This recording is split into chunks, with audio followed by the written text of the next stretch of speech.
এমন একটা ম্যাচ যে ম্যাচে ভারতের সব আশা একদম শেষ হয়ে গিয়েছিল। সবাই ধরেই নিয়েছিল আজ লঙ্কার কাছে ভারতীয় ক্রিকেট দল ভীষণভাবে পর্যদস্ত হতে চলেছে। সচিন তেন্ডুলকর, সৌরভ গাঙ্গুলি, মোহাম্মদ আজহারউদ্দিন প্রত্যেকেই লঙ্কান বোলারদের কাছে পর্যদস্ত হয়ে প্যাভিলিয়নে ফিরে গিয়েছিলেন। বন্ধুরা, শারজার গ্যালারিতে তখন নিস্তব্ধতা নেমে এসেছে, আর কোটি কোটি ভারতীয় ক্রিকেট সমর্থক ধরে নিয়েছেন আজকের এই ম্যাচটাতে ভারতীয় ক্রিকেট দল আর কোনোভাবেই কামব্যাক করতে পারবে না।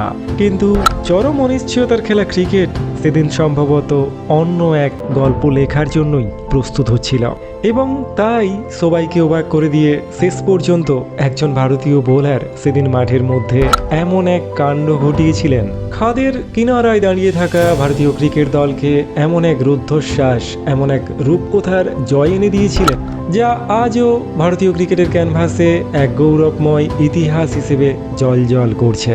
নমস্কার বন্ধু, আমি সৌম্যকান্তি, আর সৌম্য অনফিল্ডের আজকের এপিসোডে আমরা শুনতে চলেছি 1996 সালে শারজায় অনুষ্ঠিত ভারত এবং শ্রীলঙ্কার মধ্যকার সেই ঐতিহাসিক ম্যাচের কাহিনী, যে ম্যাচে সবাইকে অবাক করে দিয়ে অজিত আগারকার এমন একটা কাণ্ড ঘটিয়েছিলেন যা বিস্মিত করে দিয়েছিল পুরো ক্রিকেট বিশ্বকে। 6 নভেম্বর 1998 শারজার ঐতিহাসিক ক্রিকেট স্টেডিয়াম শারজা কাপে মুখোমুখি ভারত এবং শ্রীলঙ্কা। বন্ধুরা, ক্রিকেট বিশ্বে লঙ্কান দল তখন অত্যন্ত শক্তিশালী একটা দল ছিল। মাত্র 2 বছর আগেই তারা বিশ্বকাপ জিতে নিয়েছিল।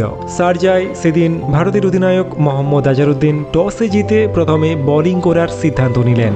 বন্ধুরা, ভারতীয় দলে সচিন তেন্ডুলকর, সৌরভ গাঙ্গুলি, অজয় জাদেজা, মোহাম্মদ আজহারউদ্দিনের মতো বিশ্ববিখ্যাত সমস্ত ব্যাটাররা ছিলেন। তবে ব্যাটিং শক্তির দিক থেকে লঙ্কান দলও খুব একটা পিছিয়ে ছিল না। সনদ জয়সূরিয়া, মারবান আতাপাত্তুর মতো বিশ্ববিখ্যাত ব্যাটসম্যান লঙ্কান দলেও ছিল। 1996 সালের বিশ্বকাপেও জয়সূরিয়া, অরবিন্দ ডিসিলভারা দুর্দান্ত পারফরমেন্স করেছিলেন। এছাড়াও লঙ্কান দলের সম্পদ ছিলেন চামিন্ডা ভাসের মতো আন্তর্জাতিক বিশ্বখ্যাত সুইং বোলার। বন্ধুরা, ম্যাচের শুরুতেই সনদ জয়সূরিয়া এবং আবিষ্কা গুণাবর্ধনে লঙ্কার হয়ে ওপেনিং করতে মাঠে নামেন, আর অন্যদিকে ভারতের হয়ে বোলিং আক্রমণ শুরু করেন জাভাগল শ্রীনাথ। বন্ধুরা, ওই সময় ভারতীয় দলের ফাস্ট বোলিং ইউনিটের প্রধান চালিকা শক্তি ছিলেন জাভাগল শ্রীনাথ। জানলে অবাক হয়ে যাবেন, ওই যুগেও জাভাগল শ্রীনাথ নিয়মিত 150 বা তারও বেশি গতিতে বল করতে পারতেন। ইনিংসের দ্বিতীয় বলটিতেই জয়সূরিয়া হালকা ফ্লিক করে 1 রান নিয়ে নিজের এবং লঙ্কান দলের রানের খাতা সচল করেন। বন্ধুরা, এরপর ইনিংসের 5ম ওভারে গুণাবর্ধনে জাভাগল শ্রীনাথের আউট সুইং হয়ে যাওয়া এই বলটিতে সম্পূর্ণভাবে পরাস্ত হয়ে যান, কিন্তু দুর্ভাগ্যজনকভাবে বলটি সেকেন্ড স্লিপের বেশ খানিকটা দূর দিয়ে থার্ড ম্যান অঞ্চল দিয়ে সীমানার বাইরে চলে যায়। বন্ধুরা, একটা প্রান্ত থেকে জাভাগল শ্রীনাথ আর অন্য প্রান্ত থেকে অজিত আগারকার দুজনেই সেদিন অসাধারণ বোলিং করছিলেন, যার ফলে পৃথিবীর সবথেকে আক্রমণাত্মক ওপেনিং জুটি জয়সূরিয়া এবং গুণাবর্ধনে দুজনেই শুরুর দিকটাতে স্ট্রাগল করছিলেন, কোনোভাবেই রান আসছিল না। এরপর 8ম ওভারে সনদ জয়সূরিয়া অজিত আগারকারের বল মিড অফ অঞ্চলের উপর দিয়ে লফটেড শট খেলে পাঠিয়ে দেন সীমানার বাইরে। জয়সূরিয়ার ইনিংসের প্রথম 4 রান। 10ম ওভারে গুণাবর্ধনে অজিত আগারকারের বলে দুর্দান্ত স্ট্রেট ড্রাইভ করে একটা 4 মারেন, এবং তার পরের বলটিকেই পুল করে আরও একবার সীমানার বাইরে পাঠিয়ে দিলেন। এরপর ওই ওভারে অজিত আগারকার অফ স্টাম্পের বাইরে বল ফেলতেই গুণাবর্ধনে আরও একবার জোরদার প্রহার করলেন, এবং চোখের পলক ফেলতে না ফেলতেই বল চলে যায় সীমানার ওপারে, আরও একটি 4 রান। 10 ওভার শেষে লঙ্কান দল কোনো উইকেট না হারিয়ে 48 রানে পৌঁছে যায়।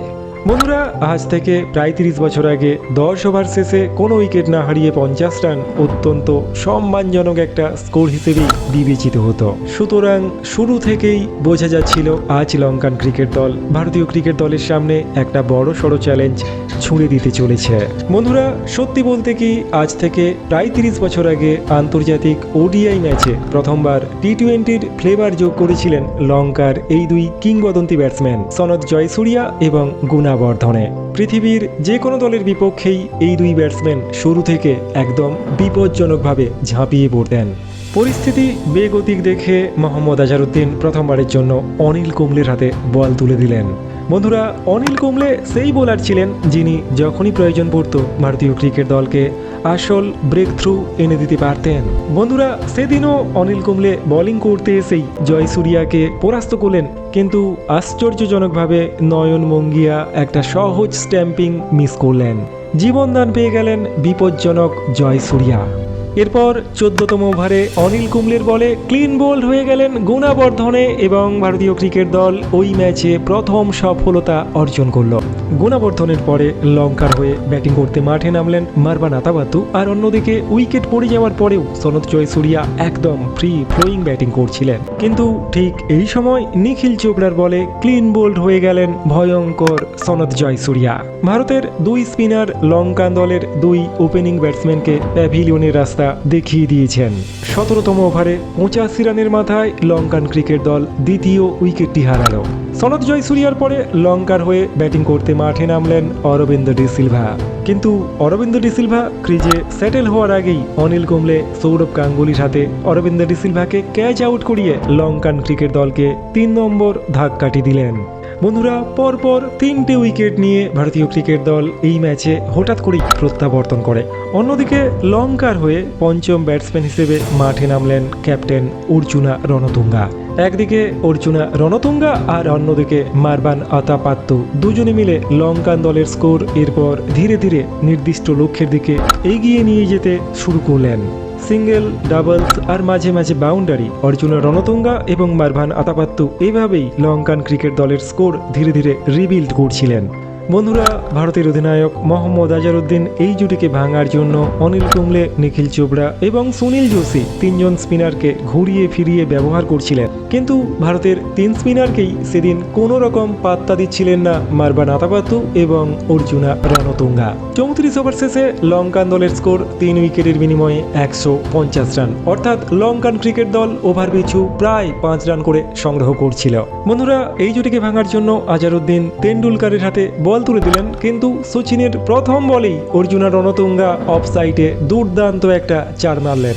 বন্ধুরা, এই 4-এর সঙ্গে সঙ্গেই অর্জুনা রণতুঙ্গা ওডিআই ক্রিকেটে তার ব্যক্তিগত 7000 রানের মাইলস্টোন অ্যাচিভ করেন। দুই ব্যাটসম্যান একেবারেই সেট হয়ে গিয়েছিলেন এবং মাঠের বিভিন্ন প্রান্তে তাদের বাহারি শট একের পর এক ফুলঝুরির মতো আছড়ে পড়ছিল। বন্ধুরা, ঠিক এই সময় মোহাম্মদ আজহারউদ্দিন আরও একবার আক্রমণে ফিরিয়ে আনলেন অজিত আগারকারকে এবং বোলিং করতে এসেই অজিত আগারকার একটা অসাধারণ স্লোয়ার বলে পুরোপুরি বোকা বানিয়ে দিলেন অর্জুনা রণতুঙ্গাকে। ভয়ঙ্কর অর্জুনা রণতুঙ্গাকে কটেন বোল্ড করলেন অজিত আগারকার। এরপর লঙ্কার হয়ে ব্যাটিং করতে নামলেন আর এক ভয়ঙ্কর ব্যাটসম্যান রমেশ কালুবিতারানা। বন্ধুরা, আন্তর্জাতিক ক্রিকেটে ওই সময় বেস্ট ফিনিশার ছিলেন রমেশ কালুবিতারানা। ক্রিজে নেমেই রমেশ কালুবিতারানা অনিল কুম্বলের বলে একটা দুর্দান্ত ক্লাসিক্যাল 4 মেরে বুঝিয়ে দিলেন আজ তিনি দারুণ টাচে আছেন। বন্ধুরা, এরপর ওই ওভারেই এই সিঙ্গেলটি নিয়ে মারবান আতাপাত্তু তার ব্যক্তিগত 50 রানে পৌঁছে গেলেন। বোঝাই যাচ্ছিল লঙ্কান ক্রিকেট দল একটা বড়সড় স্কোর অ্যাচিভ করতে চলেছে।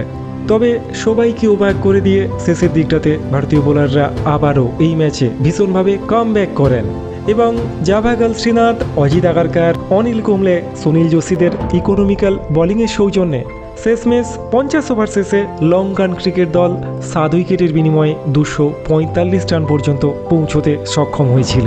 অর্থাৎ ভারতীয় ক্রিকেট দলকে এই ম্যাচটি জিততে হলে নির্ধারিত 50 ওভার থেকে দ্বিতীয় ইনিংসে 246 রান সংগ্রহ করতে হবে। বন্ধুরা, 246 রানের টার্গেট মাথায় নিয়ে ভারতের হয়ে ওপেনিং করতে মাঠে নামলেন মাস্টার ব্লাস্টার সচিন, রমেশ তেন্ডুলকার এবং সৌরভ গাঙ্গুলি। ভারতীয় সমর্থকরা একটা ভালো ওপেনিং পার্টনারশিপের প্রত্যাশা করছিলেন। এরপর চামিন্ডাভাসের প্রথম বলটিতেই সৌরভ গাঙ্গুলির ব্যাটের বাইরের দিকের কানা ছুঁয়ে বল চলে গেল থার্ডম্যান অঞ্চল দিয়ে সীমানার বাইরে এবং ওই ওভারেই মাস্টার ব্লাস্টার ফ্লিক করে 2 রান নিয়ে নিজের স্কোরিং শুরু করলেন। প্রথম ওভারে 6 রান খরচ করার পর 3 নম্বর ওভারে আবারও বোলিং করতে এলেন পৃথিবীর ওই সময়কার সবথেকে ভয়ঙ্কর বোলার চামিন্ডাভাস এবং চামিন্ডাভাসের প্রথম বলটি সচিন, রমেশ তেন্ডুলকারের ব্যাটের বাইরের দিকের কানা ছুঁয়ে সরাসরি উইকেট রক্ষক কালুবিতারানার দস্তানায় জমা হয়। আউট হয়ে প্যাভিলিয়নে ফিরে চলেছেন মাস্টার ব্লাস্টার সচিন, রমেশ তেন্ডুলকার। বন্ধুরা, আন্তর্জাতিক ক্রিকেটে ওই সময় তেন্ডুলকারের উইকেট সব থেকে মহার্ঘ উইকেট ছিল, তাই লঙ্কান ক্রিকেটাররা তেন্ডুলকারকে আউট করে অর্ধেক ম্যাচ এমনিতেই জিতে নিয়েছিলেন। বন্ধুরা, তেন্ডুলকারের পরে 3 নম্বর পজিশনে পিঞ্চ হিটার হিসেবে ভারতীয় দল নয়ন মোঙ্গিয়াকে ব্যাট করতে পাঠালো, কিন্তু নয়ন মোঙ্গিয়া ক্রিজে এসে ধাতস্থ হওয়ার আগেই পরের ওভারে সৌরভ গাঙ্গুলি জয় স্যার অফ স্টাম্পের অনেক বাইরের একটা বলে খোঁচা লাগিয়ে বন্দী হলেন কালু বিতারানার হাতে। ভারতীয় ক্রিকেট দল 2 নম্বর উইকেটটাও হারালো। মাত্র 13 রানের মাথায় ভারতীয় ক্রিকেট দল তার 2 ওপেনিং ব্যাটসম্যানকে হারিয়ে তখন একেবারেই খাদের কিনারায় দাঁড়িয়ে আছে। বন্ধুরা, প্রথমে তেন্ডুলকার আর পরে সৌরভ গাঙ্গুলিকে আউট করে লঙ্কান ক্রিকেট দল মাঠের মধ্যে এমনভাবে সেলিব্রেশন করছিল যেন তারা ম্যাচটা ইতিমধ্যেই জিতে নিয়েছে। দলের এই কঠিন পরিস্থিতিতে ভারতের হয়ে 4 নম্বরে ব্যাট করতে নামলেন দ্য লেজেন্ড মোহাম্মদ আজহারউদ্দিন। এরপর মোহাম্মদ আজহারউদ্দিন এবং নয়ন মোঙ্গিয়া দুজনে মিলে ধীরে ধীরে ভারতীয় দলের স্কোর এগিয়ে নিয়ে যেতে শুরু করলেন। চামিন নাভাসের বলে দুর্দান্ত একটা স্ট্রেট ড্রাইভ করে মোহাম্মদ আজহারউদ্দিন বুঝিয়ে দিলেন আজ তিনি লড়াই করার জন্যই মাঠে নেমেছেন। ঠিক এই সময় নোয়ান জয়সা আজহারউদ্দিনকে পরীক্ষা করার জন্য একটা অসাধারণ বাউন্সার করলেন। বন্ধুরা, ঠিক মতো টাইমিং করতে পারলেন না মোহাম্মদ আজহারউদ্দিন, কিন্তু ভাগ্য সুপ্রসন্ন ছিল। আজহারউদ্দিনের ব্যাটের বাইরের দিকের কানা ছুঁয়ে বল চলে গেল সোজা সীমানার বাইরে। এরপর 11তম ওভারে মোহাম্মদ আজহারউদ্দিন কোভার অঞ্চলে অসাধারণ ছবির মতো একটা ড্রাইভ করলেন এবং বল পাঠিয়ে দিলেন সীমানার বাইরে। অন্যদিকে অনেকক্ষণ শান্ত থাকার পর এবার হাত খুলে লঙ্কান বোলারদের বিপক্ষে বিদ্রোহ শুরু করলেন নয়ন মোঙ্গিয়া। ইনিংসের 12তম ওভারে ভারতের হয়ে প্রথম সিক্সার মারলেন নয়ন মোঙ্গিয়া। 11.4 ওভারে ভারতীয় ক্রিকেট দল 2 উইকেটের বিনিময়ে 46 রানে পৌঁছে গিয়েছিল। বন্ধুরা, ঠিক এই সময় 1 রান চুরি করতে গিয়ে কোনো রকম রান আউট হতে হতে বাঁচলেন মোহাম্মদ আজহারউদ্দিন। অর্থাৎ বোঝাই যাচ্ছিল আজ মোহাম্মদ আজহারউদ্দিনের ভাগ্য মোহাম্মদ আজহারউদ্দিনকে সঙ্গ দিতে চলেছে। 14তম ওভারে নয়ন মোঙ্গিয়া আরও একবার ধর্মসেনার বলে স্টেপ আউট করে এগিয়ে এসে বল পাঠিয়ে দিলেন সীমানার বাইরে। মোঙ্গিয়ার এই চারের সঙ্গে সঙ্গেই ভারতীয় ক্রিকেট দল 50 রানে পৌঁছে গেল। এরপর পরের বলটিতেই নয়ন মোঙ্গিয়া অসাধারণ একটি সুইপ শট খেললেন এবং আরও একবার বলকে পাঠিয়ে দিলেন সীমানার ওপারে। নয়ন মোঙ্গিয়াকে আউট করার জন্য অর্জুনা রণতুঙ্গা এবার বোলিং আক্রমণে নিয়ে এলেন তার সব থেকে শক্তিশালী অস্ত্র চামিন নাভাসকে। কিন্তু বন্ধুরা, নয়ন মোঙ্গিয়া সেদিন অন্যরকম মুডে ছিলেন। চামিন নাভাসের বলেও অসাধারণ একটা লফটেড শট খেলে নয়ন মোঙ্গিয়া বল পাঠিয়ে দিলেন সীমানার ওপারে। একের পর এক 4 মেরেই চলেছেন নয়ন মোঙ্গিয়া। নয়ন মোঙ্গিয়া যখন এগ্রেসিভ ব্যাটিং করছেন তখন মোহাম্মদ আজহারউদ্দিন কখনো 1 রান কখনো 2 রান নিয়ে নিজের স্কোর বাড়িয়ে চলেছেন এবং সেই সঙ্গে সঙ্গে ভারতীয় ক্রিকেট দলকেও ধীরে ধীরে নিশ্চিত নিরাপত্তার দিকে এগিয়ে নিয়ে যাচ্ছিলেন। নয়ন মোঙ্গিয়া আর আজহারের যুগলবন্দি ধীরে ধীরে ভারতীয় ক্রিকেট দলকে অভীষ্ট লক্ষ্যের দিকে এগিয়ে নিয়ে যাচ্ছিল। লঙ্কান স্পিনারদের প্রতিহত করার জন্য নয়ন মোঙ্গিয়া স্টেপ আউট করে এগিয়ে এসে খেলছিলেন, যার ফলে দুর্ধর্ষ লঙ্কান স্পিনাররা ক্রিজ থেকে সেইভাবে সাহায্য আদায় করে নিতে পারছিলেন না। 22তম ওভারে মোহাম্মদ আজহারউদ্দিন এই সিঙ্গেলটি নিয়ে ভারতীয় ক্রিকেট দলের স্কোর 100 রানে পৌঁছে দিলেন। ঠিক এই সময় একটি সিঙ্গেল নিয়ে নয়ন মোঙ্গিয়া তার কাঙ্ক্ষিত 50 রানে পৌঁছে গেলেন। 25 ওভার শেষে ভারতীয় ক্রিকেট দল 2 উইকেটের বিনিময়ে 117 রান। বন্ধুরা, যখন মনে হচ্ছিল ভারতীয় ক্রিকেট দল ধীরে ধীরে কাম ব্যাক করছে, ঠিক তখনই নয়ন মোঙ্গিয়া রোশন মোহনামার হাতে ক্যাচ আউট হয়ে গেলেন। ব্যক্তিগত 51 রান করে আউট হয়ে প্যাভিলিয়নে ফিরে গেলেন নয়ন মোঙ্গিয়া। আর নয়ন মোঙ্গিয়ার পরে ভারতের হয়ে ব্যাটিং করতে মাঠে নামলেন জাভাগল শ্রীনাথ। বন্ধুরা, জাভাগল শ্রীনাথ এমনিতে 10 বা 11 নম্বরে ব্যাটিং করতে নামতেন, কিন্তু সেদিন এক্সপেরিমেন্ট করে শ্রীনাথকে আগে পাঠিয়ে দেওয়া হয়েছিল ব্যাটিং করার জন্য। কিন্তু সেদিন ভারতের এই প্ল্যানিং পুরোপুরি বুমেরাং হয়ে যায়। আজহার এবং শ্রীনাথের মধ্যে একটা ভুল বুঝাবুঝিতে রান আউট হয়ে প্যাভিলিয়নে ফিরে যান জাভাগল শ্রীনাথ এবং এভাবেই 119 রানের মাথায় ভারতীয় ক্রিকেট দল 4 নম্বর উইকেটটাও হারায়। এরপর আজাহারকে সঙ্গ দিতে মাঠে নামেন সেই সময়কার ভারতীয় দলের সব থেকে বিপজ্জনক ব্যাটসম্যান অজয় জাদেজা। ক্রিজে নেমেই অজয় জাদেজা সনৎ জয়সূরিয়ার বলে মিড অন অঞ্চলের উপর দিয়ে অসাধারণ একটা চার মেরে বুঝিয়ে দেন আজ তিনি লড়াই করার জন্যই মাঠে এসেছেন। এবং পরের বলটিকেও অজয় জাদেজা একই স্টাইলে মিড অন অঞ্চলের উপর দিয়ে আরও একবার সীমারেখার বাইরে পাঠিয়ে দেন। পরপর দুটো বল থেকে দুটো চার মেরে অজয় জাদেজা বুঝিয়ে দিচ্ছিলেন লড়াই আভি বাকি হ্যায়। অজয় জাদেজাকে সাহসী হতে দেখে আজাহারও এই সময় এগিয়ে এসে মিড অন অঞ্চলের উপর দিয়ে অসাধারণ একটা সিক্সার মারেন এবং এই ছয়ের সাহায্যেই আজাহার তার হাফ সেঞ্চুরিটা সার্চার মাটিতে কমপ্লিট করেন। হাফ সেঞ্চুরি কমপ্লিট করার পরেই আজহার লঙ্কান বোলারদের বিপক্ষে সিংহের বিক্রম নিয়ে ঝাঁপিয়ে পড়লেন। নোয়ান জয়সার বলে অসাধারণ একটা কাটশট মেরে পয়েন্ট অঞ্চল দিয়ে দুর্ধর্ষ একটা বাউন্ডারি তুলে নিলেন মোহাম্মদ আজহার এবং তারপর পরের ওভারেই আরও একবার এগিয়ে এসে দুর্ধর্ষ একটা গগনচুম্বী ছক্কা হাঁকালেন মোহাম্মদ আজহার। লঙ্কান বোলাররা বুঝতে পারছিলেন এই ভারতকে পরাস্ত করতে হলে মোহাম্মদ আজহারকে পরাজিত করতে হবে। ওই ওভারের পরের বলটিতে মোহাম্মদ আজহার আরও একবার এগিয়ে এসে অসাধারণ আরও একটি গগনচুম্বী ছক্কা হাঁকালেন। বন্ধুরা, আজহারের এই ছয়টি এতটাই লম্বা ছিল যে বল স্টেডিয়ামের বাইরে পৌঁছে গিয়েছিল। 40 ওভার শেষে ভারতীয় ক্রিকেট দল 4 উইকেটের বিনিময়ে 186 রানে পৌঁছে গিয়েছিল। এই সময় মনে হচ্ছিল ভারতীয় ক্রিকেট দল খুব সহজেই এই ম্যাচটি জিতে নিতে চলেছে। বাকি থাকা 60 বল থেকে ভারতকে এই ম্যাচ জিততে হলে 60 রান সংগ্রহ করতে হবে। আজহার একদম বিধ্বংসী মেজাজে ছিলেন এবং এই সময় আরও একবার সামনের দিকে এগিয়ে এসে আজহার একটা লম্বা গগনচুম্বী ছক্কা হাঁকালেন।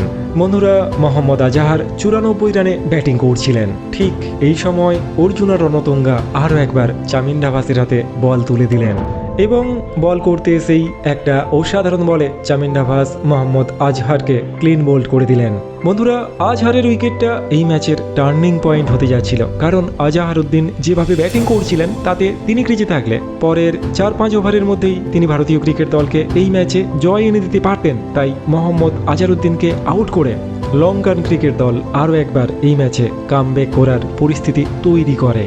আজহারের পরে ভারতের সবথেকে নির্ভরযোগ্য অলরাউন্ডার রবিন সিং অজয় জাদেজার সঙ্গে জুটি বাঁধতে মাঠে নামলেন, কিন্তু 44তম ওভারে একটা রান চুরি করতে গিয়ে অজয় জাদেজা রান আউট হয়ে গেলেন। 207 রানের মাথায় ভারতীয় ক্রিকেট দল 6 নম্বর উইকেটটা হারালো। বন্ধুরা, তখনও ওই ম্যাচ জিততে হলে 37 বল থেকে 39 রান সংগ্রহ করতে হবে ভারতীয় ক্রিকেট দলকে। এরপর ব্যাটিং করতে মাঠে নামলেন নিখিল চোপড়া, কিন্তু লঙ্কান বোলাররা এই সময় দুর্দান্ত বোলিং করছিলেন, যার ফলে রবিন সিং এবং নিখিল চোপড়া দুজনের কেউই ব্যাটে বলে ঠিকমতো কানেক্ট করতেই পারছিলেন না। বন্ধুরা, আস্কিং রান রেট ক্রমাগত বেড়ে যাচ্ছিল এবং এই সময় আরও একবার দুর্ভাগ্যজনকভাবে রান আউট হয়ে গেলেন নিখিল চোপড়া। বন্ধুরা, একটার পর একটা উইকেট হারাচ্ছিল ভারতীয় ক্রিকেট দল এবং লঙ্কান ক্রিকেট দল ধীরে ধীরে এই ম্যাচে তাদের আধিপত্য প্রতিষ্ঠা করছিল। পরের 22 বল থেকে ভারতীয় ক্রিকেট দলকে এই ম্যাচ জিততে হলে 31 রান করতে হবে। হাতে রয়েছে মাত্র 3টে উইকেট। ভারতীয় দলের নবম ব্যাটসম্যান হিসেবে এই সময় মাঠে নামলেন তরুণ অজিত আগারকার। বন্ধুরা, ভারতীয় সমর্থকরা রবিন সিং এর দিকে তাকিয়েছিলেন, কিন্তু রবিন সিং সেদিন কোনোভাবেই ব্যাটে বলে ঠিকমতো কানেক্ট করতেই পারছিলেন না। বন্ধুরা, শেষ 3 ওভার অর্থাৎ 18 বল থেকে ভারতীয় দলকে এই ম্যাচ জিততে হলে 29 রান সংগ্রহ করতে হবে। লঙ্কান ক্রিকেট দল ভারতের থেকে এই ম্যাচ প্রায় বের করে নিয়েছিল। স্ট্রাইকে ছিলেন অজিত আগারকার। 48তম ওভারের প্রথম বলটিতেই অজিত আগারকার একটা অসাধারণ লম্বা গগনভেদী ছক্কা মারলেন। 17 বল থেকে ভারতকে জিততে হলে 23 রান করতে হবে। পরের 2টো বল থেকে অজিত আগারকার মিড উইকেট অঞ্চলে খেলে দিয়ে 4 রান সংগ্রহ করলেন। ব্যবধান ক্রমাগত কমে আসছে। ভারতীয় দল আবারও লড়াইতে ভিড়ছে। শেষ 12 বল থেকে ভারতকে এই ম্যাচ জিততে হলে 12 রান সংগ্রহ করতে হবে। স্ট্রাইকে ছিলেন রবিন সিং, কিন্তু সেদিন রবিন সিং কোনোভাবেই ব্যাটে এবং বলে ঠিকমতো সম্পর্ক করতেই পারছিলেন না। প্রথম বলটি ডট বল হলেও পরের বলটিকে রবিন সিং কোনো রকমে মিড অফ অঞ্চলে খেলে দিয়ে একটা রান সংগ্রহ করলেন এবং স্ট্রাইকে এলেন অজিত আগারকার। 9 বল থেকে ভারতকে জিততে হলে 9 রান সংগ্রহ করতে হবে। লঙ্কার হয়ে বোলিং করছিলেন অরবিন্দ ডিসিলভা এবং এই সময়টাতেও সার্জার ক্রিজ থেকে যথেষ্ট সুবিধা আদায় করে নিচ্ছিলেন লঙ্কান স্পিনাররা। কিন্তু পরের বলটিতেই পেছনের দিকে সরে গিয়ে রুম বানিয়ে অসাধারণ একটা সিক্সার মারলেন অজিত আগারকার। বন্ধুরা, ক্রুসিয়াল টাইমে এমন একটা সিক্সার মারলেন অজিত আগারকার যে এই ম্যাচের পুরো ডাইমেনশনটাকেই ভারতের পক্ষে করে দিল। শেষ ওভারে ভারতে জেতার জন্য মাত্র 2 রানের প্রয়োজন ছিল। স্ট্রাইকে ছিলেন অজিত আগারকার আর লঙ্কার হয়ে বোলিং করছিলেন ভেটেরিয়ান সনত জয়সূরিয়ার প্রথম বলটিকেই অজিত আগারকার কোভার অঞ্চল দিয়ে সীমানার বাইরে পাঠিয়ে ভারতীয় ক্রিকেট দলকে ঐতিহাসিক একটা জয় এনে দিলেন সার্জার মাটি থেকে। বন্ধুরা, এভাবেই সার্জার মাটিতে অবিশ্বাস্য থ্রিলিং একটা জয় তুলে নিয়ে ভারতীয় ক্রিকেট দল এবং অজিত আগারকার বুঝিয়ে দিয়েছিলেন এই ভারতীয় ক্রিকেট দল যে কোনো পরিস্থিতি থেকে যে কোনো ম্যাচের রং বদলে দেওয়ার ক্ষমতা রাখে। বন্ধুরা, সচিন, সৌরভ, রবীন সিংরা সেদিন ব্যর্থ হলেও মোহাম্মদ আজহারউদ্দিন, নয়ন মঙ্গিয়া এবং শেষের দিকে অজিত আগারকারের দুর্ধর্ষ ব্যাটিংয়ে ভর করে ভারতীয় ক্রিকেট দল এক ঐতিহাসিক জয়ের স্বাদ পেয়েছিল। বন্ধুরা, কেমন লাগলো আমাদের আজকের এই প্রতিবেদন? কমেন্ট সেকশনে আপনাদের মতামত জানাতে ভুলবেন না কিন্তু। জয় হিন্দ, বন্দে মাতরম।